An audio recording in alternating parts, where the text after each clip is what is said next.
Ladies and gentlemen, it's time. It's time to stop caring what the left accuses you of. I mean, let's face it. We know they're not arguing in good faith. I mean, there's some people out there that disagree with us on policy, but we can still have a productive conversation on things. Sure, absolutely. There's still people that believe in things like the laws of logic or the scientific method. And by all means, we should have good faith conversations with those people. But the people constantly running around calling you a racist, a sexist, a bigot, a threat to democracy, a fascist, well, they don't even really know what most of those things actually are. Why are we wasting our time? And why have we spent so much time trying to rein ourselves in to keep the environment comfortable? I'm done with it. I'm just done with it. One of the most common questions I've been asked since Charlie Kirk was murdered was, what do we do now? And step one is stop caring about what they call you. And that's what we're going to be talking about today. We're going to be distinguishing the difference between somebody who disagrees with you, that you can have a good conversation with someone that has already designated you as an enemy. And so anything that they say doesn't really matter. I mean, do they make accusations? Sure. But should it ruin your whole day? Should you stop what you're doing in order to focus on that? Probably not. Now, there are a couple exceptions to that rule. And that's what we're going to discuss today. But by the end of this conversation, we will have helped you distinguish between these two types of verbal opponents and giving you the tools you need to effectively decide when to engage and when to not cast your pearls before swine. All of that coming up in today's episode. I am your host, Nick Freitas. With me in the studio, my beautiful bride, Tina, Queen of the Bees. Yes. Hello, everyone. And of course, our political prognosticator, our resident historian, the Oracle of Virginia, Christian Hines. How you doing, Christian? You have no idea how long I've been waiting to do this episode.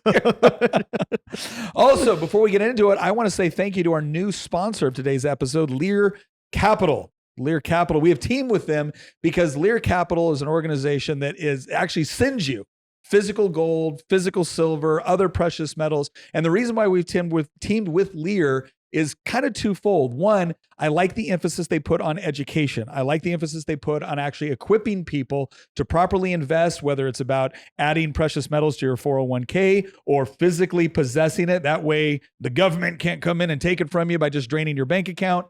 I love all of that.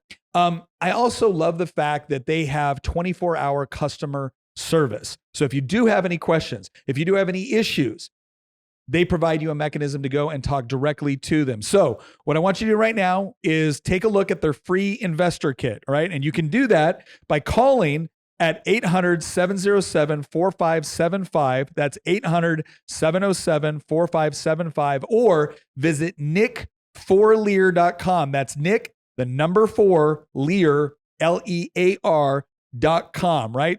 There's no obligation. You can just sign up, get the free investor pack, learn. If this is something that's interesting to you, and we've talked a lot about bad monetary policy, if this is interesting to you, go find out. Let Lear give you that free education so you can make a wise decision on when and how much to invest. All right, let's jump into it. And I think the first thing that we're going to do today, and what's interesting, this video we're about to show you is from 4 years ago? 3 years ago.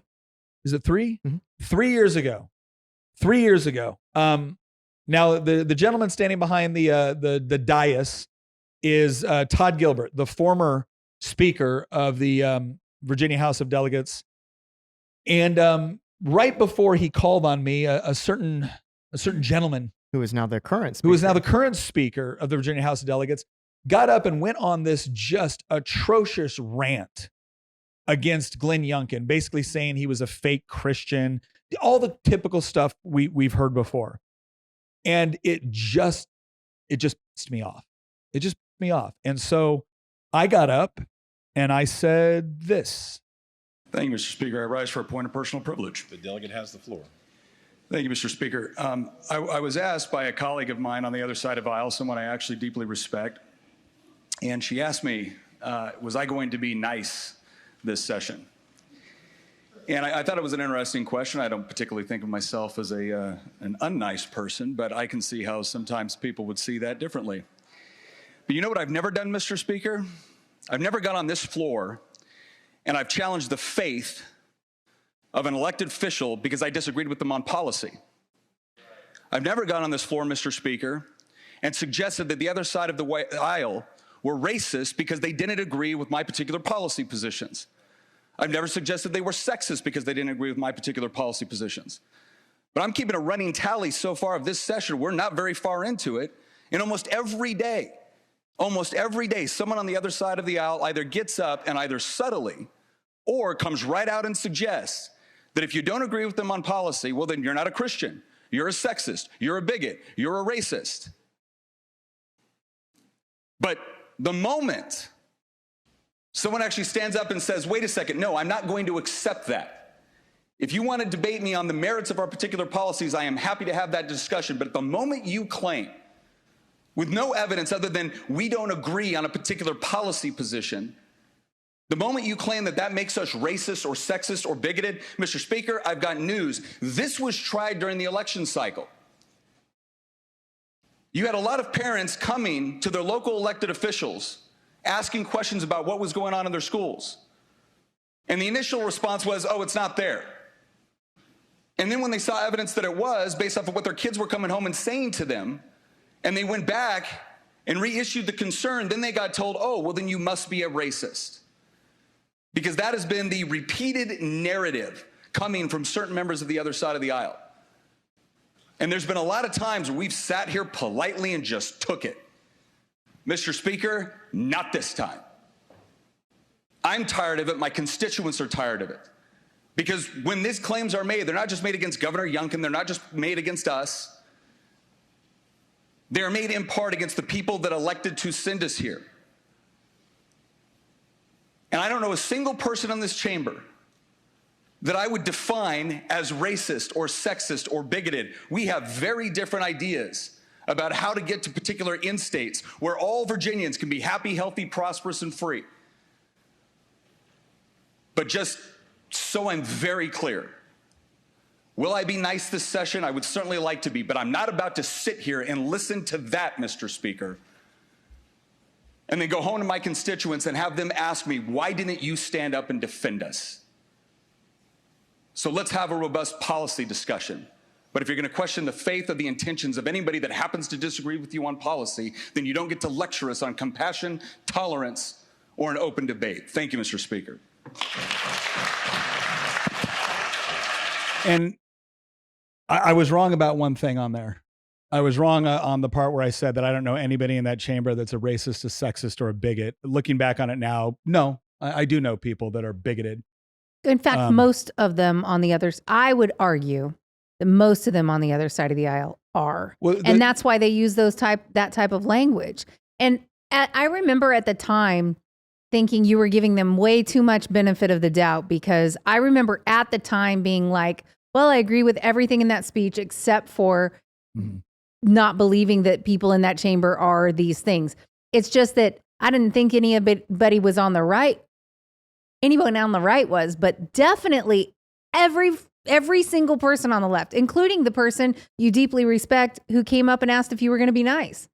Well, anyway. What was fascinating about that whole thing with the delegate that asked me if I was going to be nice was that her and I had always, gotten along pretty well. And then when I gave the gun speech in 2018, she treated me like garbage. Yeah. She treated me there. like garbage until we were in charge again.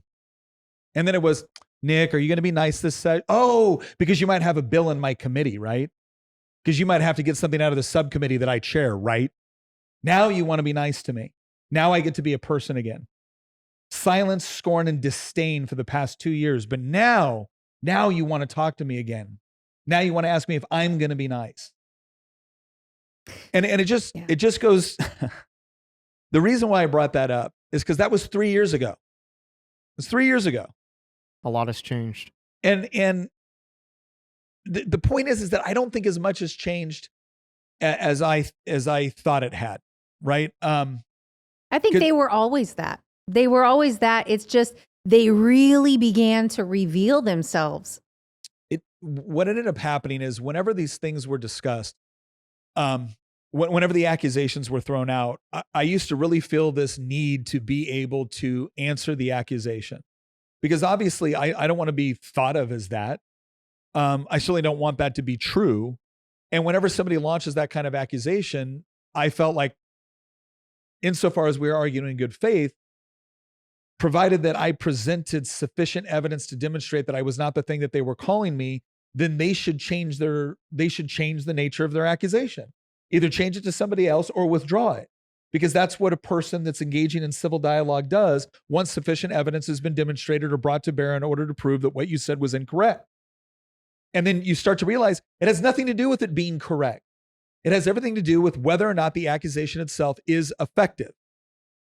And again, I'm going to go back to this idea that after Charlie's death, my phone is blown up with either direct messages on Instagram or YouTube or whatnot saying, what do we do now?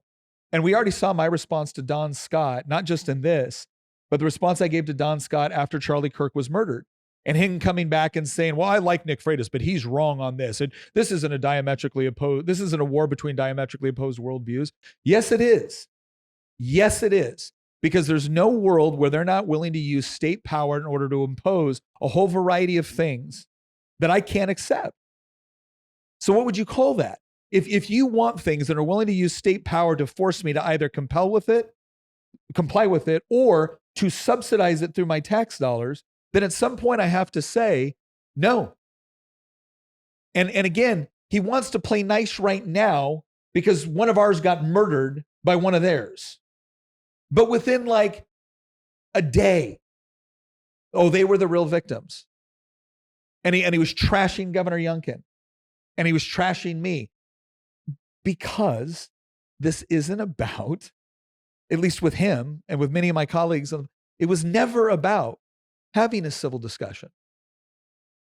It was never about that. And I think it's really important. I want to make sure that we're clear on this. I still want to have like the sort of debates that Charlie Kirk was having with people. I still do want to talk to people who disagree with me on things and see if we can't resolve issues. The question is what sort of framework are we utilizing to have that discussion? Or do we have a neutral framework that we can both appeal to? And what sort of end state do we want? If we want entirely different end states and we can't agree on the framework in which to debate, what's the point? I think your premise has to start with what is the purpose of this conversation? Because so far, we've treated things in the past like, we're having a dialogue, a back and forth, and we can convince each other if we bring good evidence to bear. And I think the paradigm shift has taken place when we all just collectively realized, wait a minute, they're not here to have a debate and change minds or any of that. They're here to score points. Mm-hmm. They're here to score points and to convince gullible people that are listening that this is really what you are. Because, just subconsciously, nobody wants to be the bad guy and nobody wants to be on the bad guy team, mm-hmm. right? And so as soon as we start labeling other people as the bad guy, mm-hmm. there's weak people among us who will automatically want to gravitate to the good guy. Yeah. And that's all they're doing. They are placating the weak-minded among everyone, among society. And they're trying to get them to have a subconscious click where they go, that's the good guy, that's the bad guy, I'm on good guy team. Yeah. Because that's about as deep as some people think. Well, and if we look at the various perspectives that we want to go into today, because the perspectives we're looking at this time are a little bit different. We're going to look at pre-Charlie Kirk's murder versus post-Charlie Kirk's murder. And I got pretty upset on that floor speech. And believe me, I have other floor speeches where I'm also upset based off of what things happen, and I'm calling them out on things. But there was something that I used to always say. And I used to always say, I believe that everybody in this room wants all of our constituents to be happy, healthy, prosperous, and free. We just got different ideas on how to get there. I don't believe that anymore. I don't. I'm sorry, but the evidence to me has become overwhelming that is not the case. Too many people on the left do not see all of their constituents as people they want to be happy, healthy, prosperous, and free. They break it down into friends and enemies. And if you are an enemy, well, then the state is there to punish you. And if you are a friend, then the state is there to support you. And I'm going to give you a quick example of this. Doge uncovered billions of dollars, billions, that was going to any number of NGOs, of charities, of industries that were very, very specifically leftist in their ideology. Planned Parenthood is leftist in their ideology. A lot of these, the whole like trans opera in Colombia, or, transing the kids in Pakistan, or whatever else it was very, very deliberate. And what would happen is they would collect your tax dollars, and then they would put it in the budget to go to USAID or whatever it was. And then USAID would take this huge pile of money and they would start distributing it to various NGOs that perform these necessary government functions. And it turns out that those NGOs were staffed with their friends. And those friends were oftentimes very big donors to the Democratic Party. Now, here's what you didn't find. You didn't find the same thing happening with Republican-oriented NGOs. Billions of dollars, billions of your tax dollars have gone to the abortion industry. You want to know how much of your tax dollars have gone to the NRA? Zero.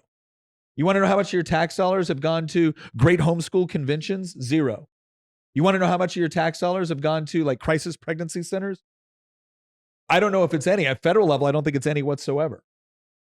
But it's nowhere near what's gone to Planned Parenthood. Why? Because they set up an app, or because as conservatives, we looked at it as, well, look, I may like the NRA, or I may like Gun Owners of America, or I may like National Association of Gun Rights, but I don't believe it's the government's role to prop these organizations up with your tax dollars.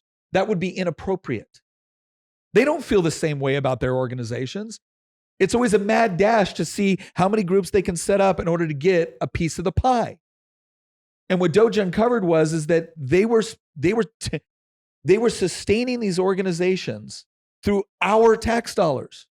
We were funding our enemies. We were funding our enemies. We were funding our enemies in a way that it didn't even occur to us to do to our friends. So when we look at the pre-Charlie Kirk assassination, I think what I saw, even in my own speech, and I was considered one of the fire-breathing conservatives, we were still inherently defensive. We were still inherently defensive. It was us responding to their accusations directed at us.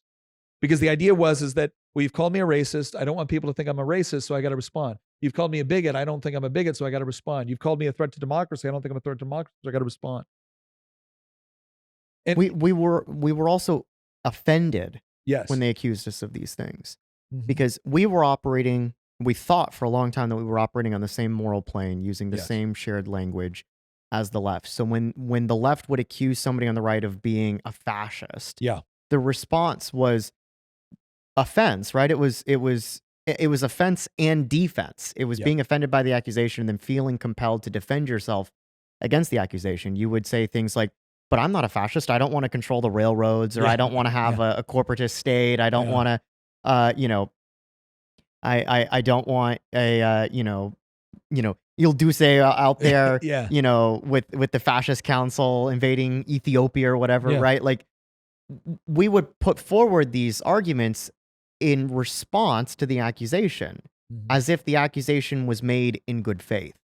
And I think that that's what conservatives had been doing, certainly my entire lifetime. Mm-hmm. I would argue potentially longer than my lifetime, until the last couple years. And you really saw this sea change after Charlie Kirk's assassination. But that was really, I think, the problem for so long. It was not just that we were defensive, it's that we were treating this like they were not our enemies, at the same time that they were very clear that we were their enemies. And we didn't, it's like, you told me this once off camera. You're like, Christian, the other side always gets a say. And so you can sit there all you want and say, I don't recognize anybody as my enemy. We're all fellow Americans. Mm-hmm. Well, that's great for you, but other people get a say in that. Yeah. And inevitably, there will be somebody somewhere that declares you the enemy. Mm-hmm. And if you don't recognize anybody as your enemy in return, at the very least as a defensive measure, against that declaration made against you, you're going to get steamrolled because you're not playing to win at that point. You're just playing not to lose. Conservatives were playing not to lose. They were treating this like it was a friendly, high school debating match. Yeah. And the other side was treating it like an existential conflict where there was going to be a definite winner and a definite loser. And we had been assigned the designated role of loser for at least 3, arguably 4 decades. Well, there was a reason why we treated it that way. And I remember there being a shift because it used to be that if somebody had major beef with us, I could basically message them on the side and go, hey, let's clear this up. I want to make sure that you don't really think that.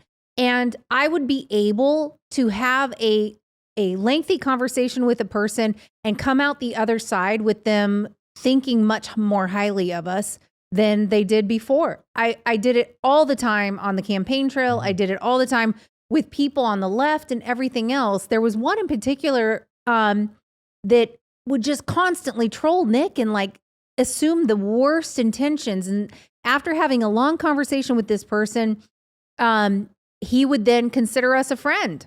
And I will say that over time, he reverted back to trolling, and everything was a gotcha, and I got to get, whatever. But he still thought he had some kind of friend status.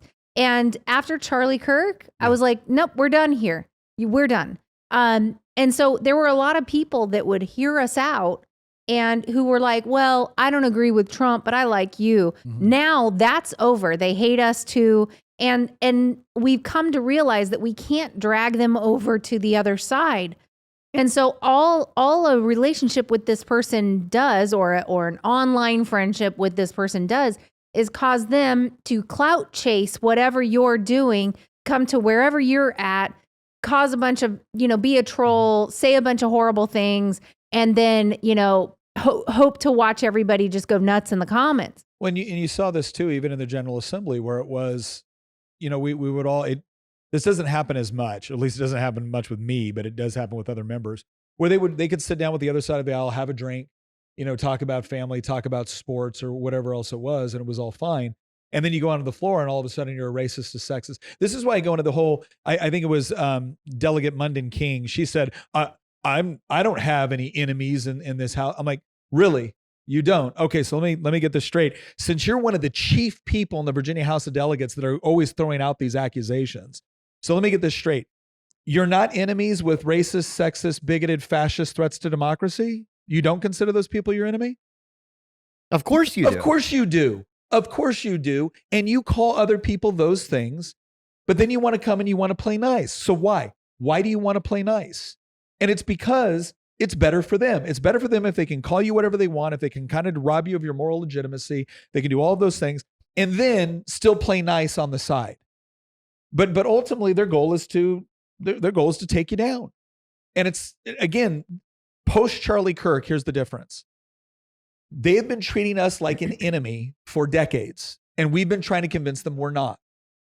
We just stopped trying to convince them we're not their enemy anymore because we realize we don't get to make that decision for them.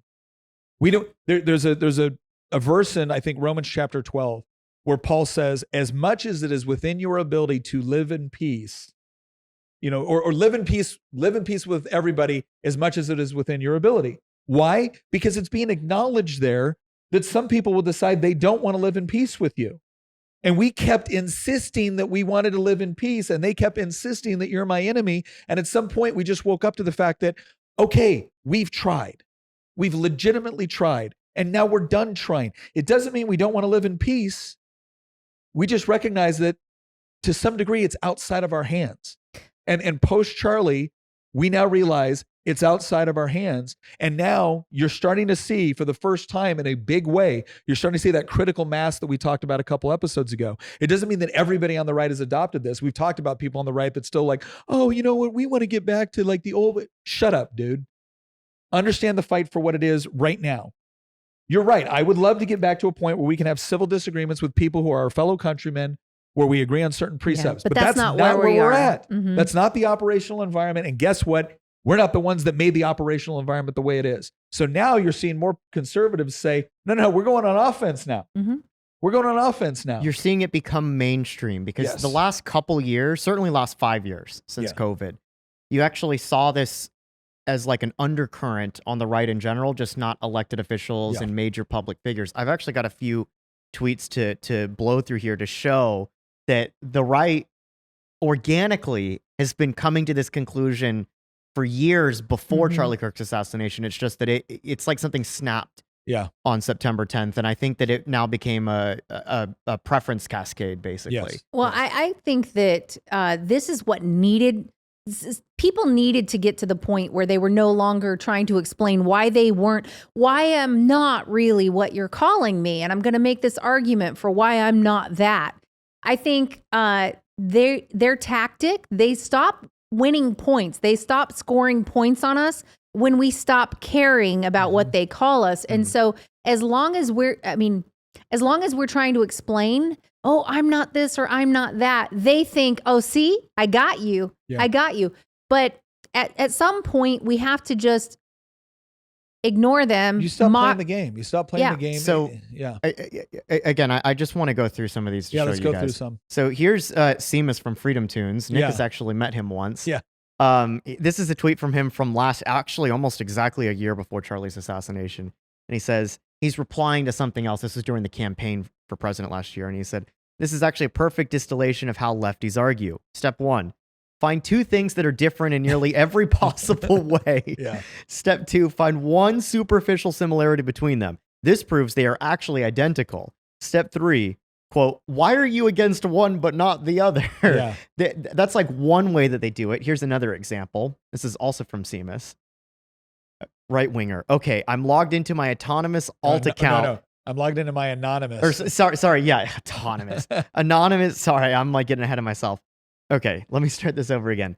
Right winger. Okay, I'm logged into my anonymous alt account that I set up with a burner phone that I bought with cash. Time to post, Ilhan Omar is stupid.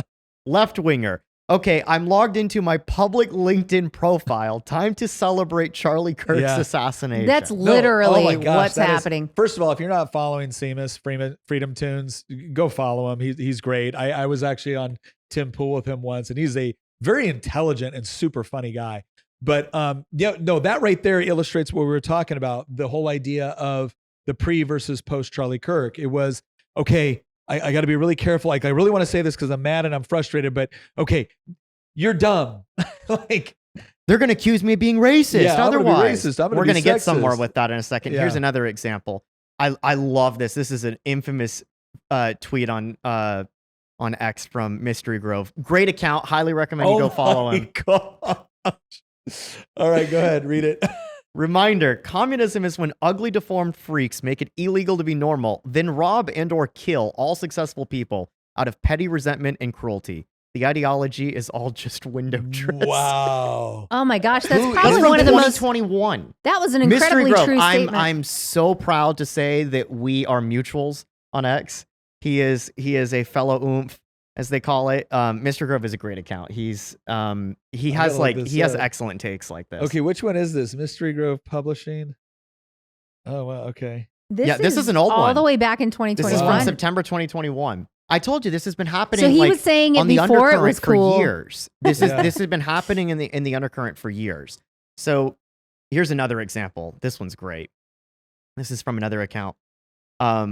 And I've seen so many people on the right just copy this and paste it as a response when they see this type of tactic. Yeah. So this person is talking about, one of the like grooming gangs in the UK, and they're talking about gang rapists are not always foreigners. And I'm not sure what you mean by the jig is up unless you're really looking forward to watching Strictly late. Like they're obfuscating. What year is this? This year. Okay, so this is probably, I'm guessing, in reference to what's going on in the UK right now with the Pakistani rape gangs. Gang rapes are not always foreigners, and I'm not sure what you mean by the jig is up unless you're just really looking forward to watching Strictly. What? It's some TV go show back to what it was. Go back to what it was. Look, here's the story. I'll give you the context. So, typical day that ends in a Y in the UK, right? Yeah. You've got some horrible headline like this: woman raped by group of men in a churchyard. Notice how they don't give you any descriptor of who the men are, and you get the type of stuff. Oh, cue the BS mental racist yada yada. Of course, left wing guy. Well, I love this. Wait a second. Scroll up because I want to capture this conversation and cue the mental racist bellends already calling this a migration issue in 5, 4, 3, 2, 1, and then the immediate response is, you made this connection instantly because you already knew the rapists would be foreigners because the gang rapists are always foreigners. Realize the jig is up already. And then they respond with, well, gang rapists are not always foreigners. And I'm not sure what you mean by the jig is up unless you're just really looking forward to watching Strictly later. So, and then, Millennial Woes says, it's amazing how much leftist discourse is just them pretending not to understand things, thus making discourse impossible. That is brilliant. Yeah. That is brilliant. It is, you will always, there's always either conflation or it's this idea like, well, I don't know what you're talking about. Why did you automatically assume it was going to be in a particular direction? Because you knew. Because you knew that now again, I understand that you can do predictive analysis on what, political sides of the spectrum are typically going to say about something. But the reason why you knew in the okay, somebody was probably going to mention this, is because of the incredibly high degree of probability based off of crime statistics that's what happened. So I've given you guys some examples of like organically. I mean, Seamus is not a politician, right? No. He's just a content creator. Mystery Grove and Millennial Woes, these are like anonymous, right-wing accounts. Yeah. They have a decent following, but they're not in Congress, they're not in a state legislature. But this is where the right has been going for the last couple of years. Mm-hmm. It was this organic, beneath the surface. It wasn't our elected officials, it was the base. Yeah. And these guys kind of represent the feeling of the base. They were already coming up with an analysis of why things were falling apart in terms of the death of public discourse. Yeah. I gave you 3 examples. There's a couple more. We even came up with memes. Yeah. So here's one. Let me show you the original tweet. This is from JD Vance. He's talking about the shutdown that's about to happen. Yeah. And he's like, Democrats are, they're about to shut down the government because they demand that we fund healthcare for illegal aliens. That's true, by the way. Yeah. And look at this person with the most just an incredible bio you could possibly imagine. So Emily with a trans flag, 25 ace flux transbian, Pokemon and wrestling fan, Christian. Polly and Christian. And he goes, as a Christian, God would hate you. You're not a Christian. And then somebody responds with, they did the meme. No, I'm not a Christian, and I have nothing but contempt for your backward religious beliefs. So this argument wouldn't work on me, but maybe if I use it on you, you'd do what I want. That's perfect. Well, and again, here's the part where I want to say, I want to be intellectually honest because I don't want to be like them, right? You can point out something hypocritical or incorrect in somebody else's faith. So for instance, when I'm arguing against someone, when I'm engaged in a theological debate with somebody of a different faith, we obviously point out inherent, contradictions between what somebody might say and what they believe. So I understand doing that. The problem is that you have people on the left who will simultaneously tell you, keep your religion out of my politics. But then the moment they want to use some sort of moral, standard to judge you by, it's like, as a Christian, I don't think you should do that. Or they'll just say that's not very Christian of you, even if they're an atheist. You told me 5 seconds ago we weren't supposed to bring Christianity in. Vodi Bakum actually talked about this. He goes, isn't it fascinating that the only people that are allowed to appeal to Christianity in the public space when it comes to policy are the people that know nothing about Christian doctrine, but then they claim that they're a Christian, right? They're openly violating Christian doctrine, but they claim to be. And then when they say, well, as a Christian, X, Y, and Z. If a conservative got up there and said, well, as a Christian, X, Y, and Z, then very next thing out of the left's mouth was, stop bringing your religion into politics. Why? Because it's not supposed to be an intellectually consistent standard. It's a tool that when it benefits them, they can use it. And when it benefits you, it's supposed to be completely eradicated from the public discourse. I have one more example to show you. Again, these are all like organic, small, anonymous accounts, basically, right? So here's the original tweet. Yeah. Here's the original tweet. From a usual suspect, right? Socialist adjacent, this person. Yeah, lovely. yeah. So, religious indoctrination and extremism often start young. Much of the conservative parties would cease to exist if we banned minors from religious places. It's funny how like you said, the left will take one position one moment and then a radically different position the other moment, and we think there's a contradiction there, and there's not. No. Because they're both in service of the same goal, which is promoting leftism. And so here's the meme. The meme response from this account. is raising your kids under your belief system. That sounds like indoctrination. Obviously, you should raise them under my belief system instead. You know, I had a friend of mine in the House of Delegates, and we were sitting there, and it was funny because we were listening to floor speeches from the other side of the aisle, and one person got up and on the other side of the aisle got up and gave a speech about a particular issue, women's rights or something like that. And then like 2 speeches later, someone up and gave a trans rights, and based off of what they were arguing, like standing ovations for both speeches, because that's one of the things we noticed. It didn't matter how bad the speech was on the other side of the aisle, they all got up and clapped for him. But then there was like these obvious contradictions between what one person said and got a standing ovation from every member on the other side of the aisle, and what another person said and got a standing ovation from. And I looked at my friend and I said, "Do you think they ever see the contradictions?" And he looked back at me and he goes, "I've wondered for years when they were going to realize that one argument basically defeated another argument, when they were going to obviously recognize the contradictions." And then I realized they all serve the same master. And I was like, whoa. He's right. It's like, yeah, we need to reelect that guy. He retired. They're not going to fight. They're not going to fight with one another right now, maybe eventually one day, but the purpose is defeating us. That's what's so weird is he said that, you said, whoa. But what's crazy is years ago, I said, I don't understand. All these people have these diametrically opposed views. You know, you've got trans rights and gay rights, and then you've got them supporting Palestine or, you know, supporting ISIS or whatever. And it's like, how do these two people support the same political agenda? And I had said a long time ago, and I guess it just didn't click, you know, as well as your buddy in the House of Delegates, but I said that you realize that there is a common thread that links all of these things together, and it is their common hatred of all things Christ. Yeah. So it's that spirit of the anti-Christ, not the antichrist, but the spirit of. It's not that I didn't recognize that as a profound statement as well.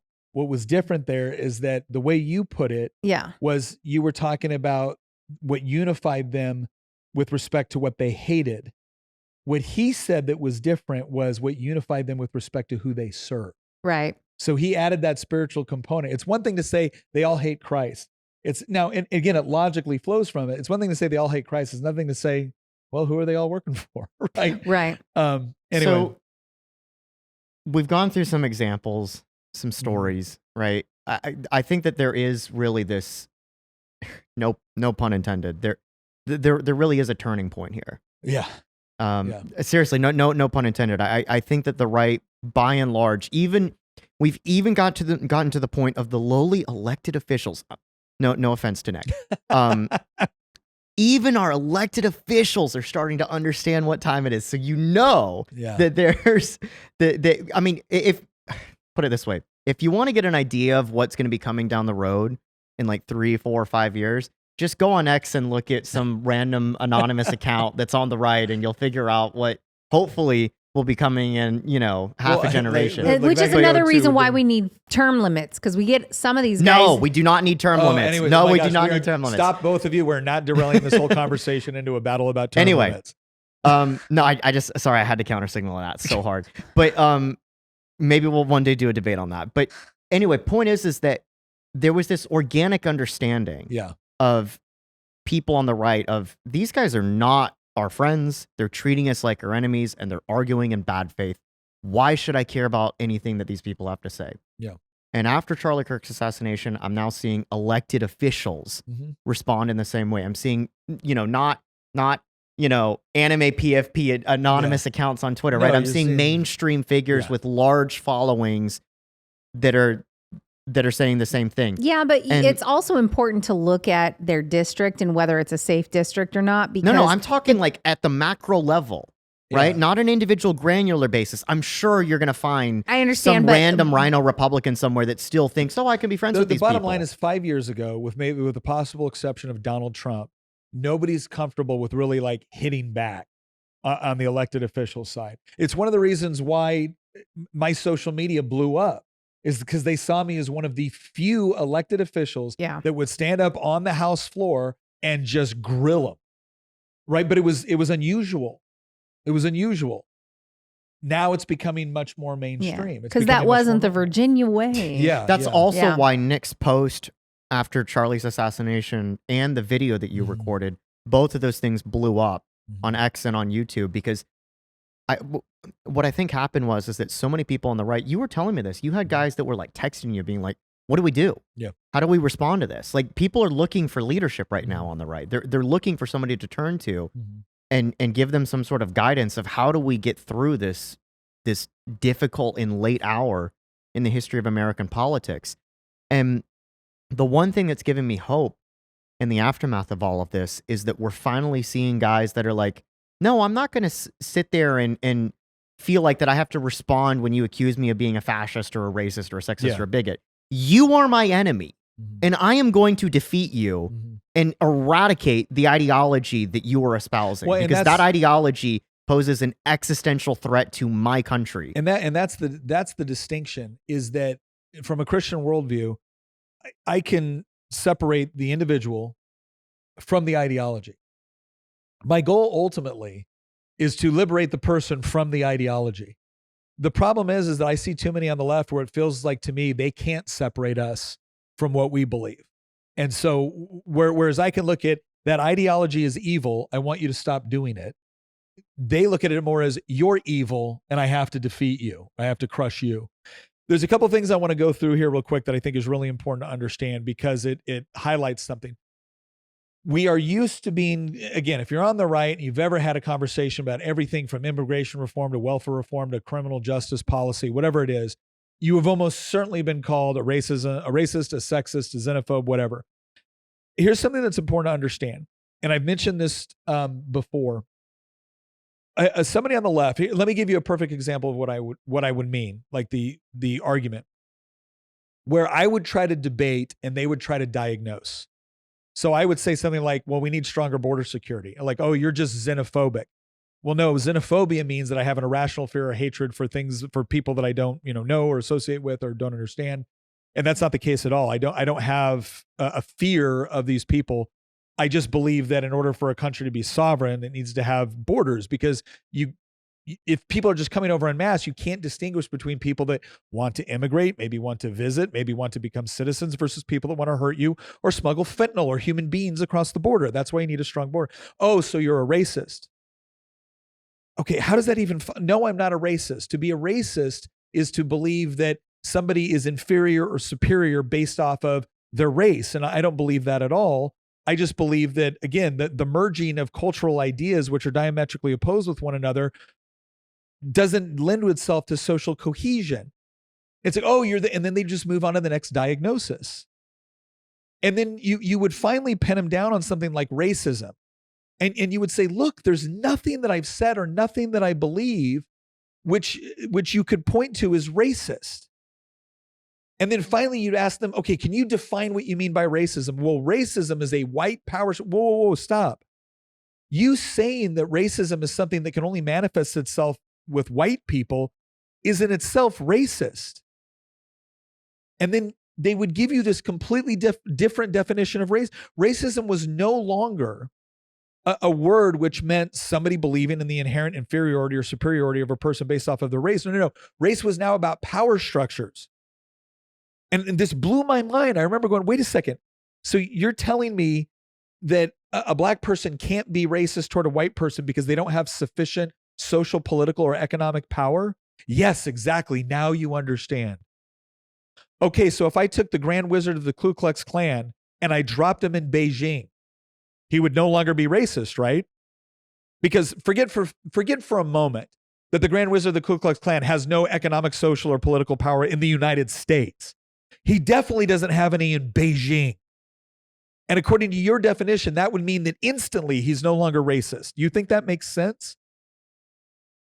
And they would offer up some sort of like nonsense. Like they wouldn't even really address the inherent problems with their definition and how their definition achieved end states that made no sense for them. And you could do the same thing with sexism. You could do the same thing with bigotry. And what I started to learn after a while is they're not interested in this word having a fixed objective meaning that both of us can appeal to and submit evidence in order to determine whether or not something was in fact racist. That was not the point. The point of calling me those things was to rob me of any sort of moral legitimacy so you didn't have to listen to any of my arguments. Because if you can convince somebody, if you can convince the larger audience that this person is a racist, well, you probably don't want to hear their arguments. Even if they have good arguments, you probably don't want to hear them. And part of the reason why is because, well, if they're so wrong about this thing that they're racist, that probably impacts the way they analyze other things. Like, that's not an unreasonable way to think about something. But then things started to move from sexist, racist, bigot, which were all bad enough. But then they moved into things like, no, you're a fascist. No, you're a threat to democracy. You're committing trans genocide. Like, I saw this where Michael Knowles was saying, I don't agree with the term trans. I don't believe that any human being is a, quote, trans person in the sense that they are actually the opposite sex of what they were born as. I don't believe that's a thing. I think you have this made up name, this made up term that you're using. I said, oh, you're committing trans genocide. And he's like, no, I'm not advocating for the death of anybody. I disagree with this category. We disagree on whether or not this category exists. No, that's you engaging in trans genocide. And I remember I tweeted out in, I think it was 2023. I said, something has changed in the nature of the language that they're using. They used to try to strip us of moral legitimacy, but now they're creating a moral framework whereby they can use violence against us and claim that it's self-defense. And we're seeing that in real time now. We're seeing, you used to say that you could see that that's what they were doing because they would say like words are violence, and now we're on the other side of them using their violence. And they definitely flipped it immediately with Charlie Kirk. It was, well, he had it coming. He was saying such hateful things. Yeah. He was filled with hate and he was saying hateful things. Well, isn't it hateful for you to claim that Charlie Kirk should have been murdered? It's like, no, because as Herbert Marcuse because he was hateful. Because as Herbert Marcuse points out, is like, no. Tolerance with respect to leftist ideology, tolerance is not a general tolerance. It's a tolerance of things on the left and intolerance toward anything on the right. So therefore, if Charlie Kirk says something that we disagree with, he is owed no tolerance. He is not owed a space within public discourse. Or as Destiny put it, conservatives should be afraid when they say things. Conservatives should be afraid when they go outside. They should be afraid of getting killed, he said. He actually went so far as to say, if you wanted Charlie Kirk alive, then Donald Trump shouldn't have won re-election. So this is the distinction. He was angry that we feel no fear when we talk about what we talk about. And he thinks that's a problem and that we should feel afraid to get killed for what we say. Yep. So this is where we're at. So the point of all of this, do you have anything else you wanted to bring up? We have a couple? I've got a couple things that I want to show you. First off, this is happening all the time. Yeah. Here's, I responded to this. Gavin Newsom's, he and his staff know exactly what they're doing when they're doing this, considering that Charlie Kirk was shot and killed for the fake crime of being a fascist. Yeah, Governor Newsom press office. Stephen Miller is a fascist in all caps. Yeah, I wonder what he's trying to do there. He's signaling to his pets to go out and kill somebody. Yeah, so here's what he's doing. Here's what he's doing. He is saying, abdicate in our favor and do what we want, which is to destroy you, or we will sick our party's paramilitary wing out and put a hit on you to kill you. That's what he's saying. Do what we want, or we will let loose the paramilitary wing of the Democratic Party to kill you. That is what this means. When Democrats say this, they're not saying you belong to a political party in Italy in the 1930s. They are saying you are my enemy. This is the magic buzzword that I get to it's almost like sending out the bat signal. Yes. Right?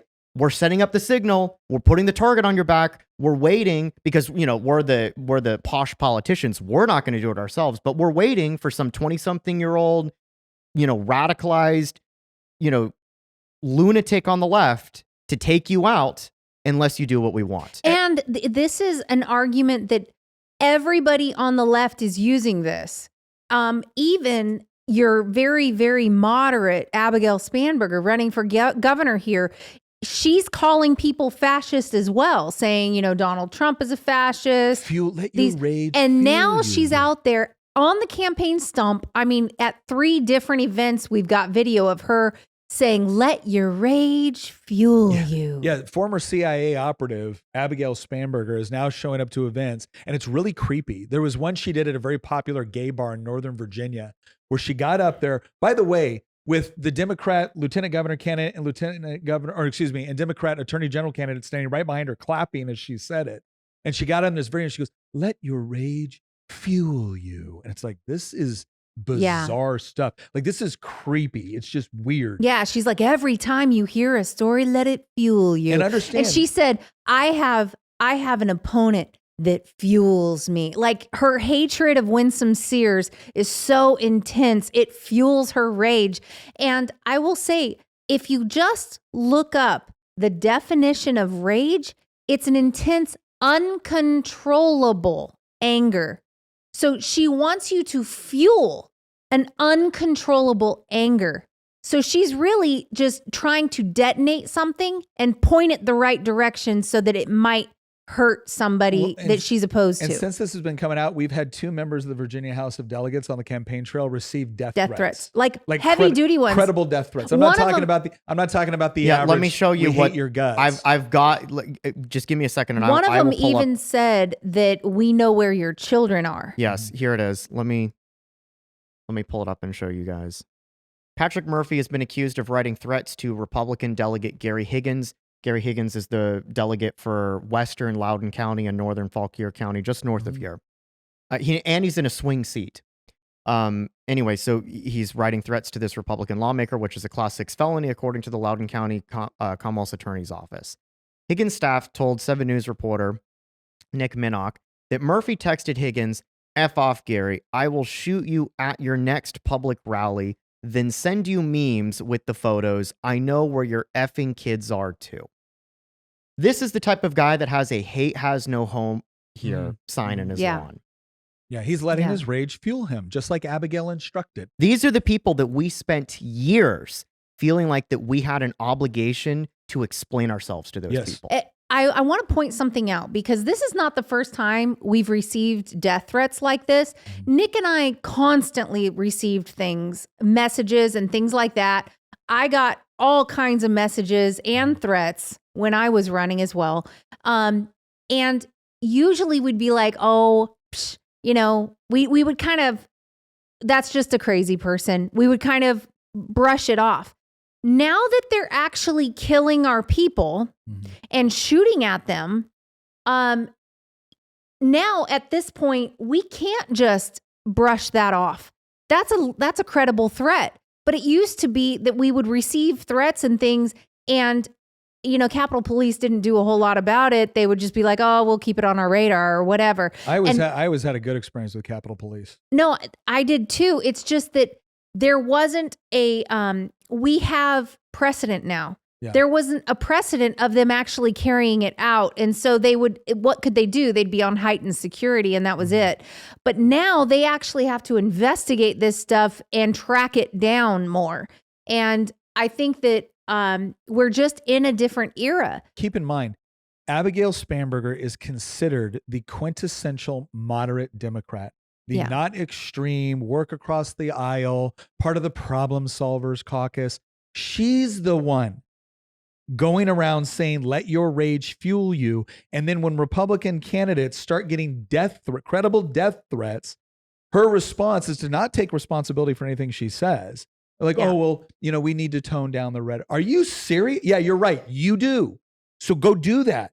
How about you go do that? How about instead of lecturing the rest of us about what you think we should do when our side isn't murdering your side, how about you go take your own advice? But the point is they can't. And the reason why they can't is because, one, they depend on this sort of rage for their voting base. They have fostered this within the university system. They've increasingly fostered it within the public school system. And this is what is required to demonstrate to that base that you're a serious progressive. Because anything less than crap like that, and you now run afoul of a very motivated and very powerful section of your base. This is, again, what we talked about the critical mass on the left. The critical mass on the left that we've seen right now. You don't need a majority of Democrats to believe this stuff, but apparently they do have a majority of Democrats, and they certainly have a critical mass of Democrats that believe this sort of thing, that believe that this is perfectly acceptable. Why? Because you're a fascist. And we don't cry when fascists get punched. We don't cry when fascists get shot. And keep in mind, I'm old enough to remember when Gavin Newsom was going on Charlie Kirk's podcast, or Charlie Kirk went on Gavin Newsom's podcast. Charlie Kirk went on with Gavin Newsom as Gavin Newsom was going through this process of trying to reinvent himself to demonstrate that he was the sort of Democrat that was willing to go on for a long, unscripted podcast, because that was a critique of the left. They wouldn't do anything unless you handed them a script. And it really became obvious when Donald Trump and J.D. Vance were going on with Joe Rogan and Theo Vaughn and Sean Ryan. And the left was not willing to do that. Jubilee is a left-leaning media company. And they got criticized because why do you only have conservatives on? They're like, because liberals won't come on an unscripted show and debate people. Conservatives are willing to do it. The left wasn't. Gavin Newsom said he was going to be the guy. And now what's he doing? Right back in line. Stephen Miller is a fascist. You know what that means? Wink, wink, nudge, nudge. Yeah, get it done. Because what Gavin Newsom is doing, the moral framework has been created. The words associated with that moral framework, threat to democracy, fascist, Nazi, those are the trigger words. And again, you had a sitting member of the Chesterfield School Board. By the way, we have nonpartisan school boards in Virginia. And they're always talking about, well, this isn't about politics. This is about the children. You had a member of one of the biggest districts in Virginia, Chesterfield School Board. When Charlie Kirk got murdered, she went right out there and posted, I thought shooting Nazis was a good thing. on her Instagram page. On her Instagram, not some anonymous account, on her Instagram page. She thought that was a perfectly And acceptable thing to do. Spanberger still has not And renounced. she endorsed Abigail Spanberger, and Spanberger still has not condemned her by name. Yeah, that's exactly what I Still was just hasn't. saying. That's just, we're to the point now where we're realizing, oh, okay, so they have used many, many years in the public school system as well as higher ed to condition young minds into having certain trigger words that elicit rage. Mhm. And they know how to use those trigger words and label certain people with those words so that hopefully that rage is directed toward those people.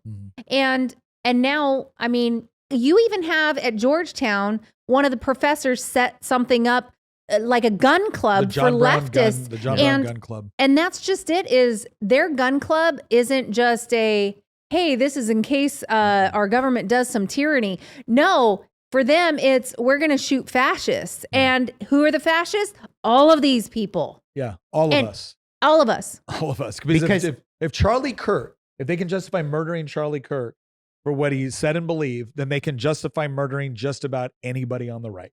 And the reason for it is because I briefly said this, but I didn't get all the way through it earlier. When we think of these words, Nazi, fascist, threat to democracy, okay, I kind of gave away that one, but certainly the first two I take objection to on historical grounds. We think, but I'm not a member of the 1930s, political party in Italy and Germany. I don't believe in, I can list all of the principles of those party platforms, and I don't believe in those principles. Certainly not a majority of them, probably not any of them.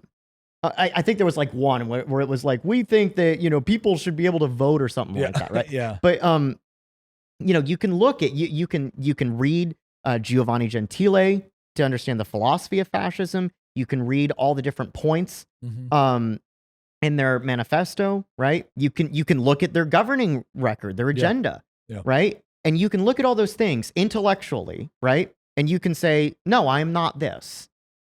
It doesn't matter to them because the term does not mean anything related to the 1930s or 1920s in the case of Italy, right? What it means today, when you're called a fascist, is you are an enemy of progressivism. That's what the term means now. The word has changed. And for so long, conservatives didn't accept that the word changed because we typically don't like it when the other side, when anybody plays games with the English language. We think that the English language should be a neutral ground through which we can establish shared moral discourse. And if one side is reinterpreting the meaning of words to mean something radically different than their historical context, then it makes it very difficult for you to have debate, discussion, open dialogue, and come to a shared conclusion with somebody that you share a country with your fellow American. Mm-hmm.